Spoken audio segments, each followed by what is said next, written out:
Setup daw?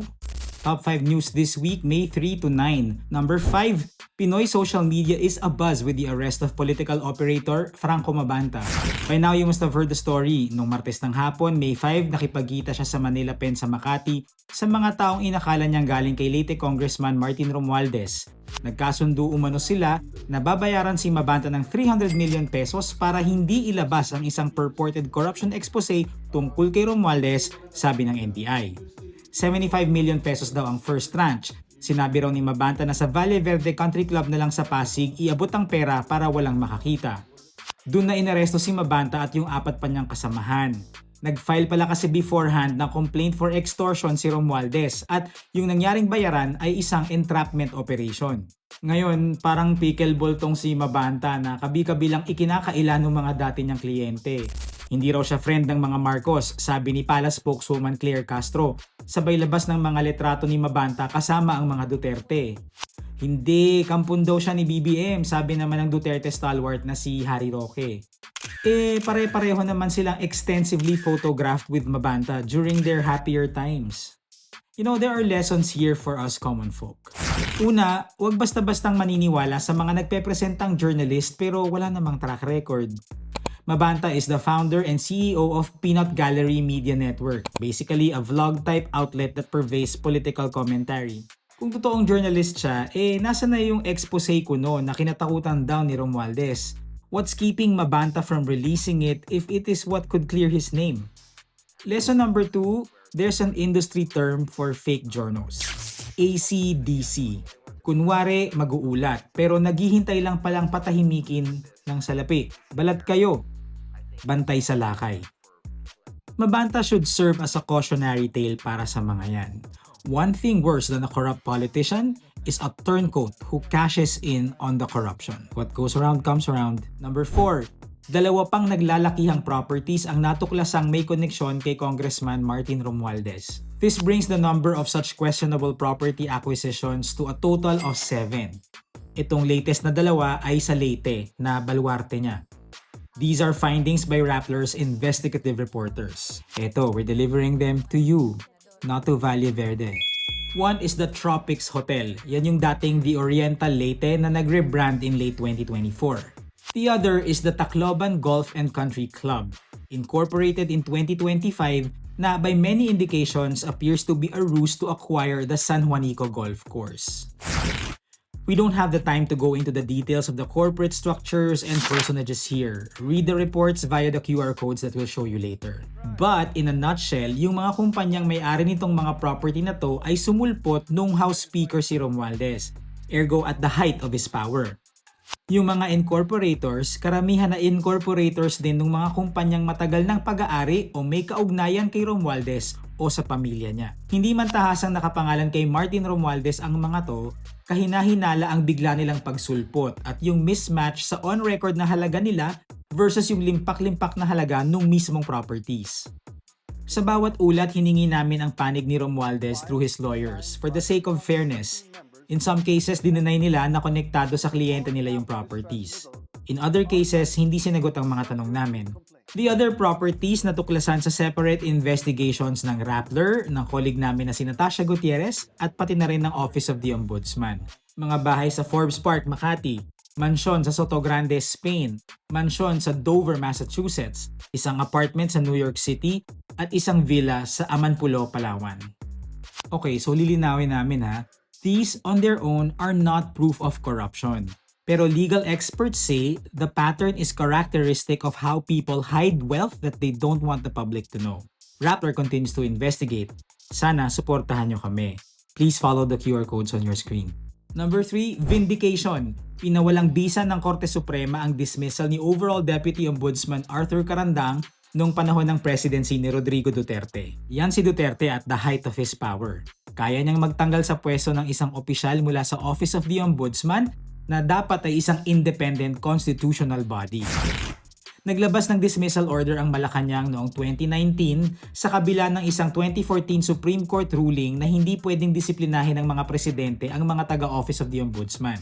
8 taon ding naghintay ng hustisya tong si Carandang. Ngayon, ibinilik sa kanya ng Korte Suprema ang back wages at retirement benefits niya. Okay, for context, nandyan na sa Office of the Ombudsman si Carandang on the second year pa lang after it was established by then President Cory Aquino. So bakit ba tinanggal ni Duterte si Carandang? Well, 8 years ago, sinabi ni Carandang sa isang media interview na tila umaabot sa 1 bilyong piso ang bank transactions ng pamilya Duterte batay sa isinumiting records ng Anti-Money Laundering Council o AMLAC na na-trigger ng plunder complaint ni then Senator Sonny Trillanes. Ngayon, sa desisyong isinulat ni Associate Justice Maria Filomena Singh, sinasabing wala raw wrongful intent si Carandang sa sinabi niya doon sa interview. Sabi nga ng justice reporter namin na si Jairo Boliedo, hindi lang to vindication para kay Carandang, kundi tagumpay din ng ombudsman sa paggigiit ng independence nila. At true enough, walang sikretong hindi sumisingaw eventually. Matapos ang 1 dekada na isiwalat ni Trillanes ang mga hawak niyang dokumento laban sa mga Duterte. Lumalabas na may kabuuang halaga na 2,407,272,103.75 pesos ang pumasok at dumaloy sa mga nasabing bank accounts mula noong 2003 hanggang 2016. At naroon din ang AMLAC para kumpirmahin ang mga transaction records sa hearing ng lower house. And by the way, ito rin ang journalistic principle na ginagamit ng mga taga-Rappler. Follow the money. Number 2, nitong nakaraang linggo, 2 international incidents ang kinasadlakan ng mga kababayan nating overseas Filipino workers. Una, ang Iranian drone attack sa isang barko sa Strait of Hormuz at pangalawa naman ay yung hantavirus outbreak sa isang cruise ship. 7 Filipino seafarers ang na-injure sa isang Iranian drone attack sa isang container ship at ang masakit, 3 sa kanila ang nasa quote more serious condition ayon kay Migrant Workers Secretary Hans Leo Kakdak. Tinarget daw ang Malta flagged ship habang nagna-navigate ng Strait of Hormuz. Situation is na-atake siya around May 5th. All seafarers are okay. They are alive. They survived the attack. Merong 4 sa kanila with relatively minor injuries at 3 in more serious condition na minomonitor din natin ngayon. Nailikas na raw mula sa barko ang mga Pilipino at tumanggap na ng medical treatment habang ang 3 ay nasa intensive care unit ng isang ospital. Meantime, sa ibang international waters naman, this time malapit sa Cape Verde sa Africa, naipit sa cruise ship MV Hondius ang 38 na Pilipinong nagsisilbi doon bilang crew. As of this video's posting, may 3 ng pasaherong namatay habang may 5 kumpirmadong kaso at 3 suspected na kaso ng hantavirus. Ang hantavirus ay isang sakit na nakukuha through contact with rodents, pero in rare cases, pwede siyang matransfer from person to person. Sabi ni Kakdak, hindi pa rin naman daw nakikitaan ng sintomas ng hantavirus yung mga Pinoy. Sa mga kababayan natin, our prayers are with you. Okay, bago tayo pumunta sa number 1, eto, mainit-init pa. Umatras na si Nicholas Kaufman bilang abogado ni former President Rodrigo Duterte sa International Criminal Court.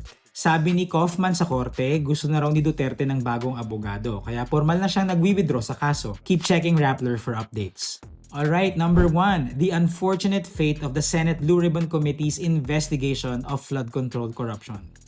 Nitong Martes, May 5, inihayag ni Blue Ribbon Chairman Senator Panfilo Lacson ang partial results ng investigasyon sa pamamagitan ng isang privileged speech. Ginamit niya yung lawful entitlement niya to privileged speech dahil hindi niya pwede i-file officially yung findings. Well, kasi 7 lang silang senador na pumirma. Si Lacson, sina Raffy Tulfo, Erwin Tulfo, Risa Ontiveros, Kiko Pangilinan, Bam Aquino at Senate President Tito Soto. Lahat taga-majority pero so far talo sila sa bilang.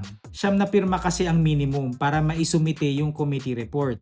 Bale 2/3 plus 1 ng 24 members ng Senado.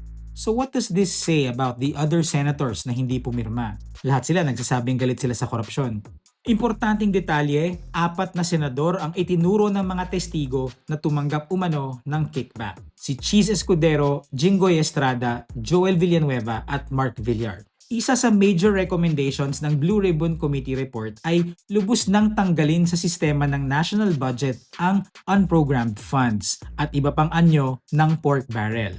Pork barrel means yung mga pondo na may kalayaan ang mga mambabatas na gastahin sa paraang iuutos nila, as opposed to yung mga line item sa budget na specific yung projects na pinaglalaanan ng pera. Think of it as something like petty cash, na bilyon-bilyon ang halaga. So, we can't help but ask, bakit ayaw pumirma ng ibang senador?